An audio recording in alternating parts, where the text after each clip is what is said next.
Bienvenue au balado L'investisseur transformé. Avez-vous l'impression qu'il y a trop d'options et d'opinions vous disant comment investir et planifier votre avenir financier? Grâce à son approche simple et directe, l'animateur Ruben Antoine de la firme Toulette Matthews et Associés vous guide à travers la complexité de l'industrie financière.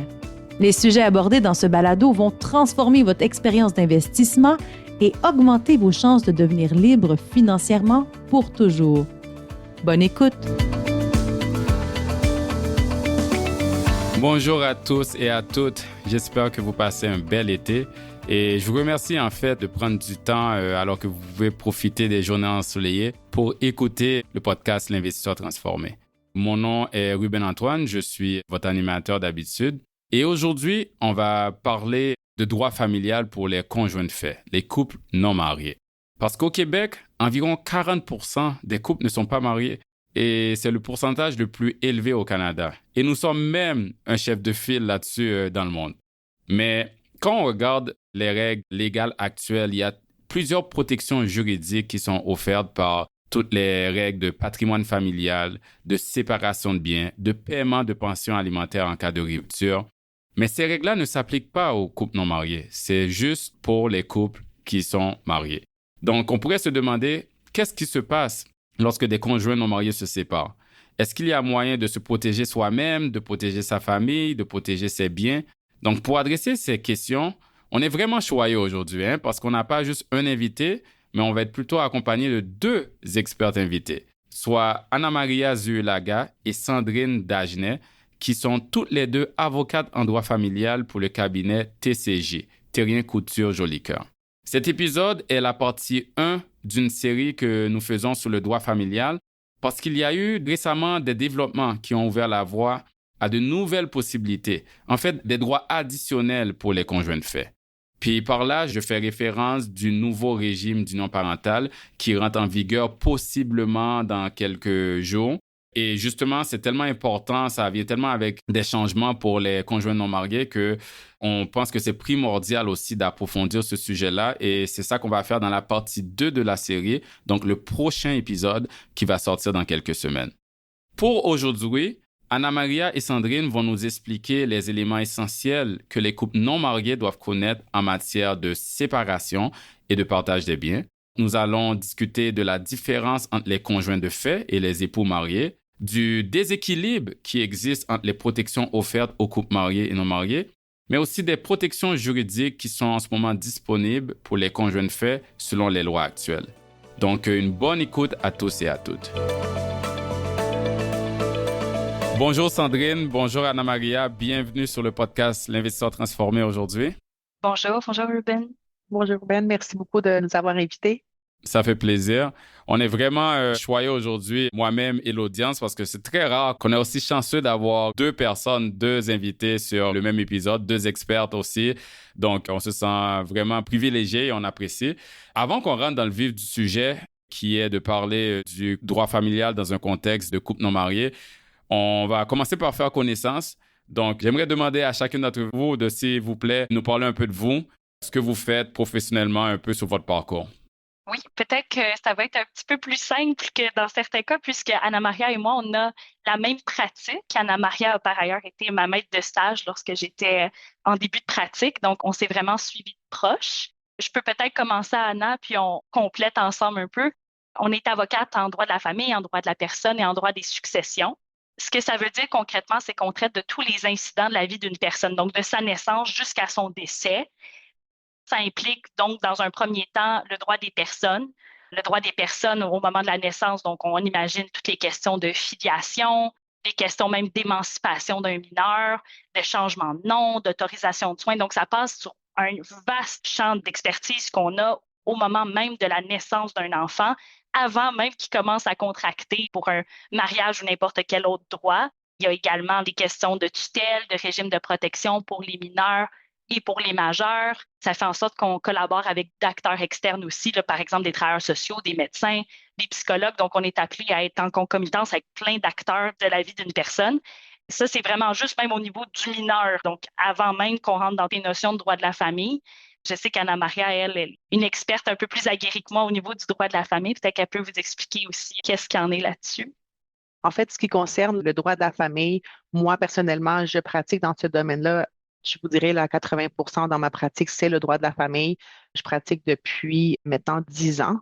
Sandrine vous l'a dit, là, j'étais sa maître de stage il y a quelques années, là, donc j'étais là dès le début de sa pratique. Donc, on fait une superbe équipe. C'est pour ça qu'on est là toutes les deux au podcast aujourd'hui là, pour bien compléter tout le sujet. Donc, pour ce qui est du volet là, du droit de la famille et de notre pratique en tant que telle, c'est pas uniquement les questions juste de divorce, garde des pensions, là, comme beaucoup de gens pourraient le croire. C'est aussi tout ce qui concerne l'information pré-mariage. Donc, on demande aux gens, justement, on essaie de les informer sur comment prévoir les difficultés au moment du divorce. Donc, tout ce qui est les contrats de vie commune aussi, justement, pour les conjoints de fait, les contrats de mariage aussi. On informe les gens vraiment de tout ce qui les attend pendant la vie commune et au moment de sa fin aussi. Le divorce en tant que tel, bon, ben, c'est tout ce qui concerne la séparation de biens. On traite aussi beaucoup tout le côté fiscal du partage des biens des gens. Donc, on travaille beaucoup là, avec certains fiscalistes pour offrir aux clients une bonne compréhension justement de l'impact du partage de leurs biens, surtout par exemple lorsqu'il y a des clients qui ont certaines compagnies lorsque les gens sont mariés, là, il y a certaines des actions de leur compagnie qui peuvent être portées à se partager. Donc, on consulte là, certains fiscalistes pour nous aider dans ces questions-là. On fait aussi beaucoup de négociations. On n'est pas toujours dans le litige et dans les chicanes. Donc, on a recours là, au mode alternatif de règlement des différends. Donc, souvent, là, on fait des rencontres de règlement entre les avocats, même en présence de juges à la retraite ou par le service de conférence des règlements à l'amiable qui est offert par Palais de justice. On traite aussi là, beaucoup les questions de droit international, donc les personnes qui se marient justement à l'extérieur du Canada et qui pourraient aussi là, être soumises à des régimes matrimoniaux qui sont différents. On a recours à certains avocats un peu partout dans le monde là, pour justement nous aider à régler ces questions-là, puis les questions aussi d'enlèvement international d'enfants. Oh, OK. Ça va loin, ça va loin. Oui, donc c'est beaucoup plus vaste que ce qu'on pourrait le croire. On a tendance à penser droit familial, c'est juste divorce, séparation de biens, ce qu'on voit dans les médias, là, etc. Vous avez vraiment une expertise vraiment variée, vraiment approfondie dans plusieurs sous-domaines juridiques qui s'entrecroisent. Je suis sûr qu'on pourrait, si on voulait faire un long épisode ou plusieurs épisodes sur différents sujets, mais aujourd'hui, on va se concentrer sur ce qui se passe, ou je dirais même ce qui se passe pas, si on veut le dire, lors d'une séparation de couples non mariés au Québec, ce qu'on appelle communément les conjoints de fait. Puis on parle bien dans cet épisode-là de couple québécois parce que, on va se le dire, il n'y a pas nécessairement le même traitement lors d'une séparation si on compare avec les autres provinces du Canada. Il y a deux systèmes de droit différents, le système français, le code civil ou le common law, donc ça fait qu'il y a des différences. Mais c'est pas le seul facteur qui rend le Québec unique. Parce que selon Statistique Canada, les Québécois sont près de 2 fois plus susceptibles de choisir de vivre en union libre, en conjoint de fait, que de se marier comparativement aux autres Canadiens. Et en plus, selon une étude de l'Institut national de recherche scientifique, ça a révélé que 45% des couples qui vivent en union libre, ils croient à tort qu'ils ont le même statut juridique que les couples mariés. Donc, on va adresser tout de suite une première question. C'est quoi les grandes différences entre les conjoints de fait et les couples mariés? Premièrement, ça fait plaisir de voir que tu as fait tes recherches, là, puis tu t'y connais maintenant dans le domaine. Mais en fait, la grande différence entre les conjoints de fait et les conjoints de mariés, là, comme tu l'as dit un peu tout à l'heure, c'est qu'ils n'ont pas les mêmes droits. C'est une absence de droits d'un côté, puis des droits de l'autre côté. Donc, ils ne sont pas assujettis à la même loi. Donc, forcément, ils n'ont pas les mêmes droits. Donc, pour les conjoints mariés, ils sont assujettis à la loi sur le divorce, qui est une loi fédérale, ainsi qu'à des dispositions particulières du Code civil du Québec, donc tout ce qui est les articles 391 et suivants le plus particulièrement. Les conjoints de fait, de leur côté, ils sont assujettis au Code civil du Québec qui régit en fait tous les rapports entre les personnes physiques en général.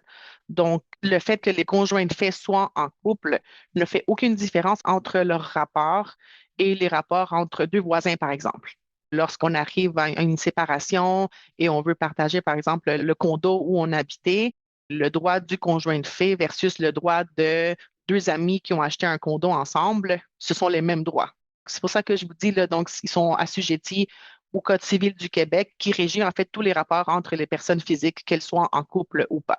Il faut juste faire attention de bien comprendre qu'ici, on parle des conjoints eux-mêmes, donc les personnes qui forment le couple et non pas les enfants qui, eux, ont les mêmes droits, en fait, que leurs parents soient mariés ou qu'ils ne soient pas mariés. Donc, les enfants ont quand même le droit à une pension alimentaire pour leurs bénéfices. Il y a toute la question de la garde et les responsabilités décisionnelles et le vocabulaire qu'on utilise dans la loi sur le divorce. Donc, si les personnes sont mariées, on parle de responsabilité décisionnelle. Par contre, si les personnes sont non mariées et sont régies par le Code civil, on parle d'autorité parentale.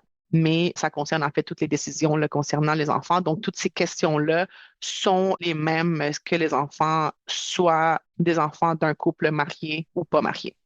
Mais quand tu parlais de pension alimentaire, donc juste pour mettre ça en termes d'exemple, un couple non marié au Québec se sépare, il y a présence d'enfants, il y a des enfants, il va avoir un certain calcul qui va être fait pour que un membre du couple soit peut-être obligé de payer une pension alimentaire à l'autre personne, mais pour les enfants. Mais l'ancien conjoint, lui, il n'y a pas de pension alimentaire qui peut être reçue, ce qui est le cas pour les couples mariés. C'est bien ça? Exactement. Il faut vraiment faire la différence entre les droits des enfants versus le droit des personnes qui forment le couple en tant que tel. Le calcul est le même pour la pension alimentaire pour enfants, que les parties soient mariées ou pas. Peut-être faire une petite parenthèse, la seule différence dans la question de la pension alimentaire pour enfants entre les couples mariés et les conjoints de fait, c'est par exemple si un des conjoints réside à l'extérieur de la province du Québec, là c'est un calcul différent qu'on fait pour la pension alimentaire. Et donc, ce sont les lignes directrices fédérales qu'on va utiliser. Cette façon de calculer est prévue uniquement dans la loi sur le divorce. C'est-à-dire que ce calcul-là s'applique uniquement pour les conjoints qui sont mariés. Et donc, si un conjoint non marié qui a un enfant et qui décide de déménager dans une autre province, mais le calcul ne se fera pas de la même manière que pour les conjoints mariés. Et c'est là qu'on a une petite différence parce que le calcul n'étant pas le même, les montants que cet enfant-là recevra n'est pas le même non plus. Et comme les calculs sont basés sur une loi fédérale, donc qui prend en considération justement tous les revenus et les manières de fonctionner de toutes les provinces au Canada, normalement, ces montants sont plus élevés lorsqu'on fait ces calculs de cette façon-là. Donc, c'est là qu'on dit que c'est un des moments où est-ce qu'il y a une injustice, si on peut dire comme ça, là, pour les enfants qui sont nés de parents conjoints de fait versus des enfants qui sont nés là, d'un couple marié. OK, donc on s'entend quand tu as dit absence de droit, là, je vais juste mettre les choses au clair. Au Québec, on est les champions, comme on a dit plus tôt dans les couples non mariés, donc on peut être avec quelqu'un pendant 15, 20 ans, on a bâti des choses ensemble, si je peux dire, que ça soit s'entraider pour pousser un peu plus dans nos professions ou une entreprise ou acheter un bien immobilier. L'un l'a acheté, les deux vivent dedans, mais tout le monde a comme un peu contribué de façon formelle ou informelle. Et là, s'il y a une séparation, les gens prennent leurs actifs qui sont à leur nom, ils se séparent, puis il n'y a rien, il n'y a aucun droit de l'un sur les actifs de l'autre. C'est quand même extrême, là. C'est ça l'état actuel des choses. C'est exact. C'est ça l'état actuel des choses. Il n'y a aucun droit qui est spécifiquement prévu. Il y a certains recours qui sont offerts aux conjoints de fait, mais un droit en tant que tel écrit dans la loi ou dans le Code civil du Québec, comme c'est le cas pour les conjoints mariés, non. Pour les conjoints mariés, on va faire un autre épisode là-dessus dans le futur, mais il y a tout le concept du patrimoine familial. S'il y a séparation ou divorce, il y a la maison ou les résidences familiales, les régimes de pension, les REER, les autos de la famille, les meubles. Il y a tout un concept de séparer tout ça. Et puis après, il y a les régimes matrimoniaux pour tous les autres actifs qui ne rentrent pas dans ces catégories-là. Pourquoi ces droits-là, ces régimes-là ne s'appliquent pas aux couples non mariés? Est-ce qu'il y a une raison historique ou autre? Pourquoi c'est pas applicable? Pourquoi ça s'applique pas, le patrimoine familial puis les régimes matrimoniaux, aux conjoints de fait d'emblée? Parce que c'est ça aussi. Puis la question est que pour les conjoints mariés, peut-être qu'il y a une distinction à faire, que c'est pas des protections qui sortent de nulle part, qui sont d'emblée. En se mariant, on contracte. On contracte un mariage. Puis ça, c'est générateur de droits, mais c'est aussi générateur d'obligations, se marier. Puis les obligations, on les oublie des fois parce qu'elles ont lieu durant le mariage, parfois. Par exemple, on parlait tout à l'heure là, des articles qui couvraient dans le Code civil des articles spécifiques pour les conjoints mariés. Par exemple, là, j'en ai ressorti quelques-uns qui pourraient peut-être choquer les conjoints qui sont non mariés de se dire, oh, OK, si je me marie, il y a aussi ces obligations-là. On parle par exemple là, que l'article 397, l'époux qui contracte pour les besoins courants de la famille engage aussi pour le tout son conjoint non séparé de corps. Donc ça veut dire que... Ouais, ça veut dire quoi? Parce que ça, c'est un langage légal, là, c'est une autre langue. C'est que si un conjoint va acheter, par exemple, un meuble qui doit orner la résidence familiale, c'est-à-dire un divan, puis que là, ben, il ne paye pas le divan, c'est un versement, puis ne paye pas, bien, techniquement, la personne qui vend son divan, que ça soit là, n'importe quel grand magasin à rayon, pourrait aller chercher l'argent chez le conjoint marié, l'autre conjoint marié, parce que ça a été contracté pour les besoins de la famille. Il y a toute une question de preuve puis tout ça. Donc, c'est juste se dire qu'on est vraiment lié au niveau contractuel quand on se marie. Donc, pas juste par rapport aux actifs, mais par rapport possiblement aux dettes aussi, selon... Exactement. OK. Tout à fait. Donc ça, c'est quelque chose que les conjoints non mariés, ne s'étant pas mariés, n'ont pas contracté cette obligation-là.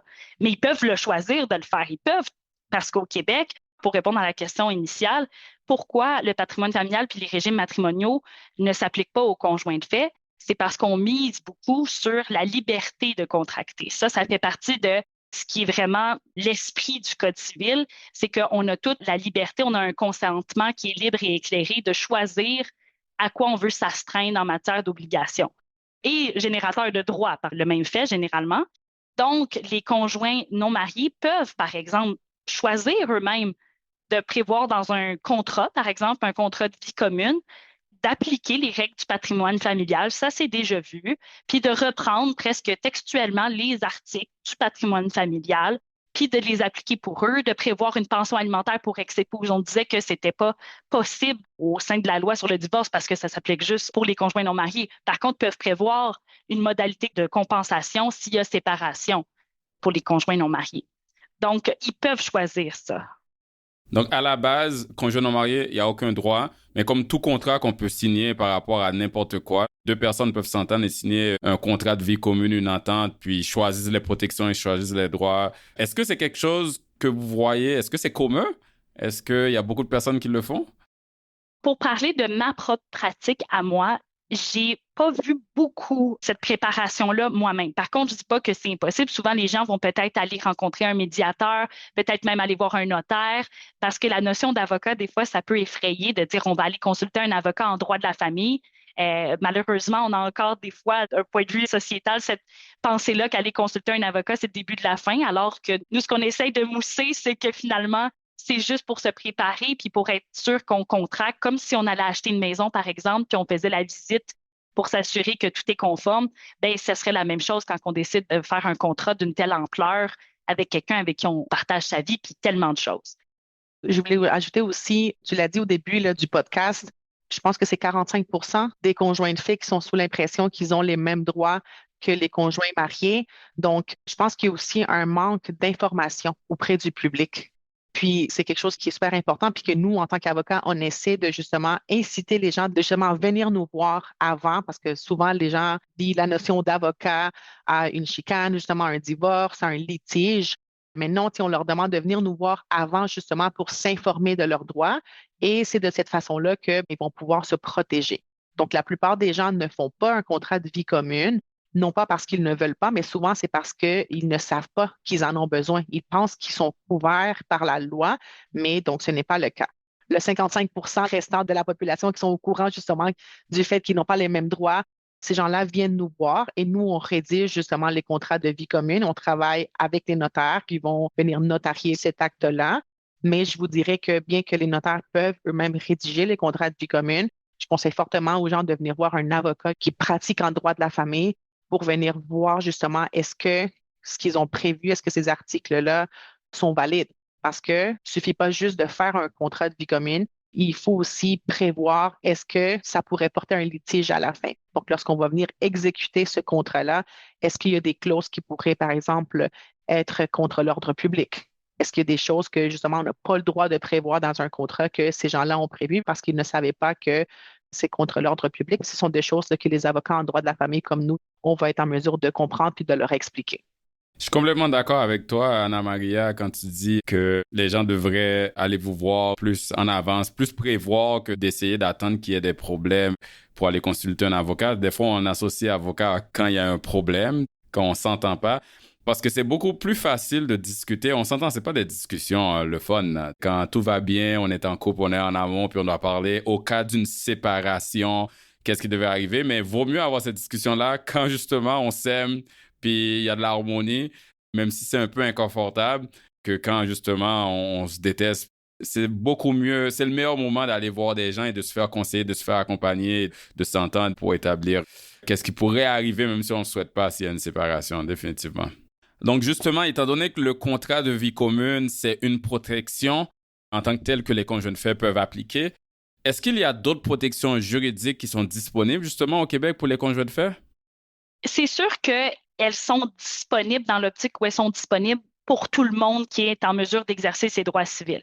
Par contre, on reconnaît dans certains dossiers où est-ce que ça met en cause des conjoints non mariés, parfois certains mécanismes qui pourraient être mis en place pour préserver le plus possible les intérêts de chacun. Par exemple, de matière préventive, on aurait le régime de la copropriété. Dès lors qu'on habite conjointement, qu'on partage les dépenses de ce qu'on appelle la famille, même si on n'est pas marié, on est une forme de famille, où est-ce qu'on dépense dans une maison. Le cas classique, par exemple, c'est OK, ben moi, j'ai la mise de fonds pour pouvoir payer cette maison-là, mais toi, tu vas payer pour les dettes de la maison. Par exemple, tu vas payer plus sur l'hypothèque. L'important dans ce moment-là, c'est que le pourcentage de copropriété représente cette réalité-là. Donc, encore une fois, c'est d'avoir une discussion sincère sur les capacités financières de chacun et essentiellement de pouvoir prévoir dans l'acte d'achat le fait qu'il y a une mise de fonds, par exemple. Au niveau des conjoints de fait, il n'y a pas cette protection-là qu'il y a au sein du patrimoine familial, c'est-à-dire la déduction, par exemple, pour une donation ou de l'argent qui était détenu avant mariage, qui peut être une déduction au moment du partage. Il n'y a pas ça. Donc, il faut la prévoir, cette déduction-là, au moment pour les conjoints non mariés. Il faut s'assurer d'avoir couché sur papier et de s'être entendu, non, cette somme-là me revient parce qu'elle provient d'une donation ou parce que je l'ai investie d'une certaine façon. Quand tu dis donation, juste pour clarifier pour l'audience, on parle d'un cadeau de membre de la famille ou d'un héritage. On ne parle pas de charité, là, juste les termes. Non, pardon, oui, tout à fait. Puis, par ailleurs, le don en tant que tel a quand même certaines formalités. Donc, il faut qu'il y ait quand même un certain nombre de formalités dans lesquelles je ne rentrerai pas. Mais le don, c'est une notion juridique qui est somme toute complexe. Donc, ce n'est pas non plus n'importe quelle somme d'argent qui a été remise qui constituerait un don. Mais oui, ce n'est pas un don de charité. C'est vraiment un autre type de don. Puis, effectivement, si ça a été reçu à titre d'héritage, ça, les conjoints de fait n'ont pas toutes ces notions-là au moment où vient, par exemple, pour une résidence. Donc, l'idée, ça serait de prévoir pour la copropriété, parce que c'est souvent ça, hein, l'actif le plus important d'une vie, hein, c'est une maison pour la majorité des gens. Puis c'est souvent là, en cas de séparation de conjoints non mariés, qu'on voit la plus grande disparité. C'est au niveau de la maison. Souvent, il y a un des conjoints qui va dire, mais j'ai tout payé, j'ai fait tout ça. C'est là qu'une autre protection pourrait rentrer en ligne de compte, qui est le régime de l'enrichissement injustifié. Le régime de l'enrichissement justifié, encore une fois, c'est pas propre aux conjoints de fait, quoique on les retrouve souvent, ces recours-là, au niveau des conjoints de fait, parce que c'est dans une situation qui est quand même très précise. Concrètement, ce que ça veut dire, c'est qu'il y en a un qui s'est enrichi et l'autre s'est appauvri, puis il n'y a aucune justification juridique pour ça.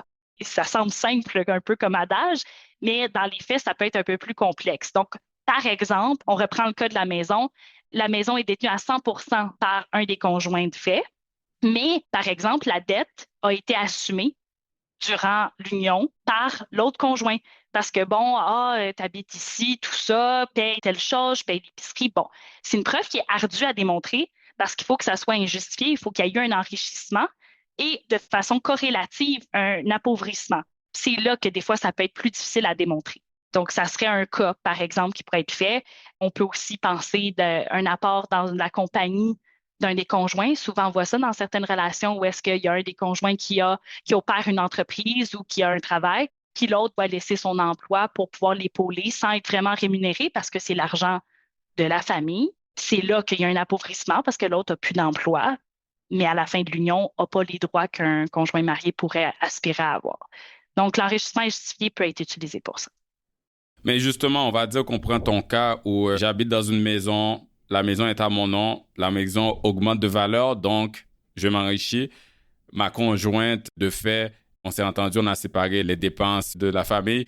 Elle s'occupe de payer l'hypothèque, donc elle s'appauvrit. Elle a moins économisé de son côté, elle n'a pas accès à l'augmentation de valeur de la maison. On va dire que ça a été démontré, c'est justifié dans les tribunaux, je ne sais pas comment ça se passe.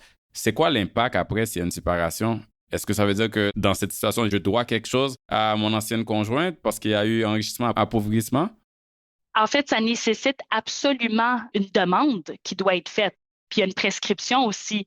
qui est assujetti à ça. Il y a 3 ans pour pouvoir agir devant les tribunaux ou ça peut être prévu en termes de négociation. Là, on a déjà négocié cette demande-là, mais ce n'est pas d'emblée. C'est pas du tout d'emblée. Donc, c'est quelque chose qui doit être traité, qui doit être demandé, qui doit être réfléchi, qui coûte de l'argent. Donc, où souvent, le conjoint qui s'est appauvri se retrouve à être la personne qui finalement doit débourser pour aller représenter ce droit-là, qui est complexe à démontrer. Pour peut-être l'avoir.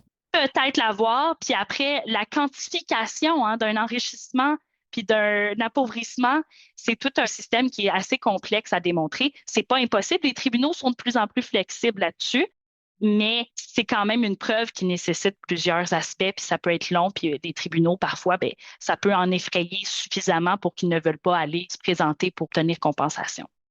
Je pense que c'est important de faire la différence parce que tu as mentionné tantôt, tu as dit, la maison m'appartient à moi, puis c'est la conjointe qui a payé pour l'hypothèque. Il suffit pas juste de prouver que c'est pas le propriétaire du bien qui a payé pour la dette. C'est pas aussi simpliste que ça. Non, c'est pas si simple que ça. Puis je pense que la notion importante, c'est l'appauvrissement. Parce que l'enrichissement est un peu plus facile à voir. Donc, la personne, elle a fait de l'argent pendant les années, mais c'est l'appauvrissement. Donc, c'est pas parce que la conjointe a payé l'hypothèque qu'elle s'est appauvrie. Parce qu'il faut pas oublier que cette personne-là, elle aurait payé un loyer sinon, si elle n'avait pas payé cette hypothèque-là. Donc, c'est pas ça qui fait l'appauvrissement. Il faut comprendre que c'est un peu plus que ça. Est-ce que cette conjointe-là, elle a continué à travailler? Donc, elle a quand même cotiser à un régime de retraite en payant justement l'hypothèque comme si c'était un loyer. Ça, c'est une situation différente. Une autre situation pourrait être justement cette conjointe-là, en plus de payer l'hypothèque, elle a dû lâcher son emploi parce que les parties ont eu 3 enfants, puis elle a dû rester à la maison prendre soin des enfants pendant que le mari, lui, il allait au travail, il cotisait à son propre régime de retraite. Il avait en plus une maison qui prenait de la valeur pour laquelle il ne payait pas la dette. Donc, là, on est dans une situation différente où est-ce qu'on peut vraiment voir l'enrichissement et l'appauvrissement. Et il ne faut pas oublier aussi le troisième critère qui est le lien de causalité entre les deux. Le conjoint peut gagner la loto puis s'enrichir, mais ça n'a pas de lien de causalité entre l'appauvrissement que la conjointe pourrait avoir. Donc, il faut vraiment que ce soit lié, qu'il y ait vraiment un lien là, entre les deux. Je comprends. Merci de préciser ça. C'est beaucoup plus complexe que ça et c'est important de savoir que ce concept-là existe. J'avais une question pour vous que je voulais adresser parce qu'on parle beaucoup des droits que les conjoints faits, ils ont ou qu'ils n'ont pas. J'avais une situation où justement une amie, sa mère était décédée, mais sa mère avait un conjoint fait très récemment. Donc, c'est pas, mettons, le beau-père avec qui elle avait grandi depuis des années. Là, c'était un chum. Ils ont habité ensemble pendant quelques années. Et quand elle est décédée, à l'étonnement de mon amie, son régime de pension allait pas à elle, mais allait au conjoint de fait. Donc, là, on peut voir, c'était pas une séparation, c'est un décès, mais on voit que les conjoints de fait peuvent avoir certains droits, certains acquis dans les actifs d'une autre personne. De ce que j'ai pu comprendre, les régimes de pension, ils tombent en dessous de d'autres lois. Est-ce que vous pouvez m'en dire un peu plus par rapport à ça pour qu'on comprenne ce droit-là, parce qu'on parle des non-droits, ce droit-là que les conjoints de fait peuvent avoir? Ce qu'il faut comprendre, c'est que les conjoints de fait n'ont pas nécessairement le droit au fonds de pension de l'autre conjoint, à moins que ce soit fait par consentement. Donc, il faut faire la différence lorsque la fin de la relation est causée par une séparation versus par le décès d'un des conjoints. Là, c'est deux situations qui sont complètement différentes. Donc, lorsqu'il y a séparation, si le conjoint de fait veut avoir le droit à la moitié là, du fonds de pension de l'autre conjoint, il faut que ce soit fait par consentement. Avant la séparation. Au moment de la séparation. Par exemple, on est en couple, on se sépare et on commence à parler de, ben là, on est conjoint de fait, qu'est-ce qu'on fait avec nos meubles, qu'est-ce qu'on fait avec la maison et tout. Et là, on a été ensemble pendant les 30 dernières années, tu as un régime de rente, est-ce qu'on peut se le partager? Si les deux sont d'accord, ils peuvent signer un consentement pour que l'autre conjoint ait le droit là, au régime de retraite de l'autre conjoint. OK, mais c'est pas automatique.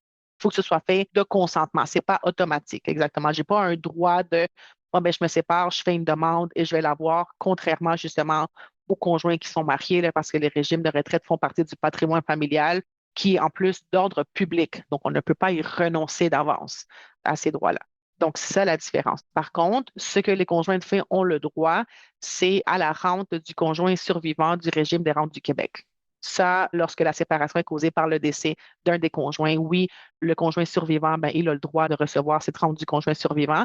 Il faut par contre la preuve justement qu'ils étaient conjoints de fait. Donc, ils ont vécu sous le même toit pendant un certain nombre d'années. Là, si je ne me trompe pas, c'est 1 an.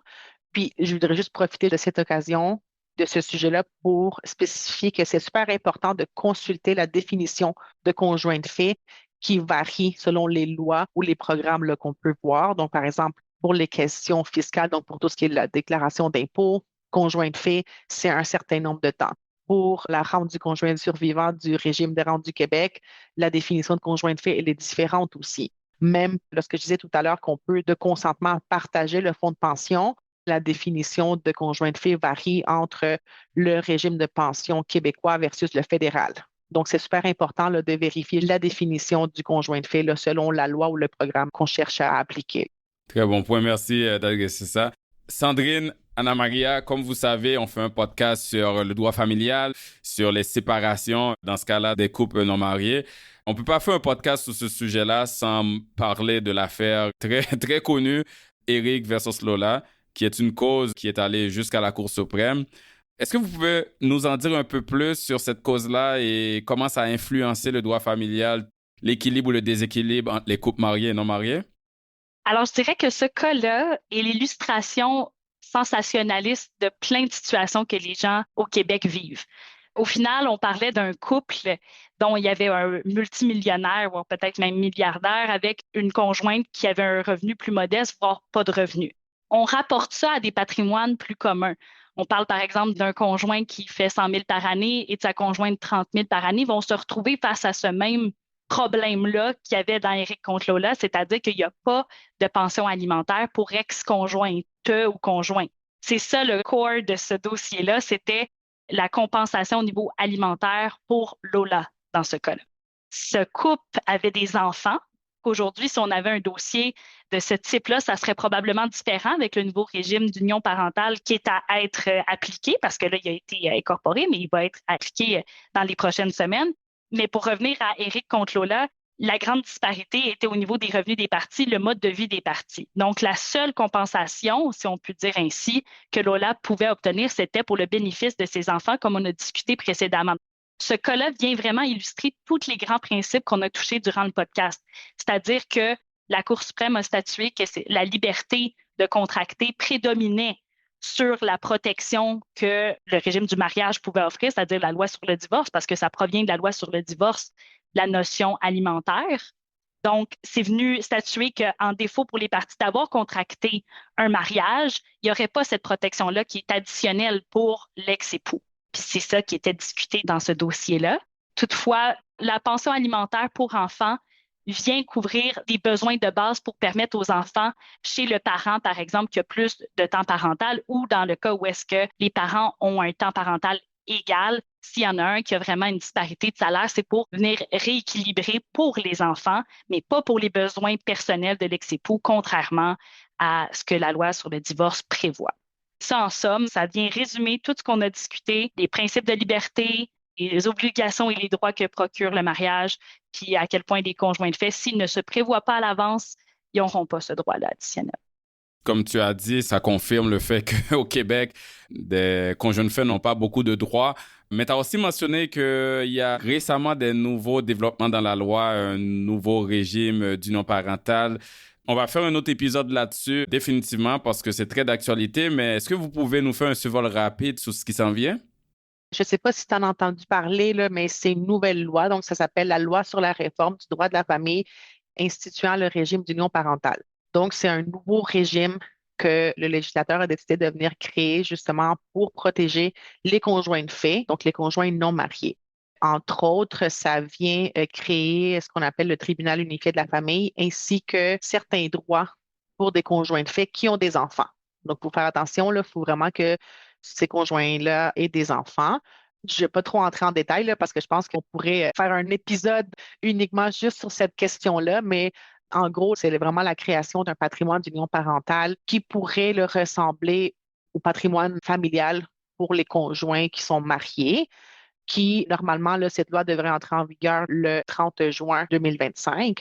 Par contre, ce que vous devez savoir, c'est que le 18 juin 2025, il y a eu une présentation à la Cour là, pour une demande de sursis puisque cette loi-là, elle a été contestée par Maître Anne-France Goldwater, justement. Là, donc, on parlait d'Éric contre Lola.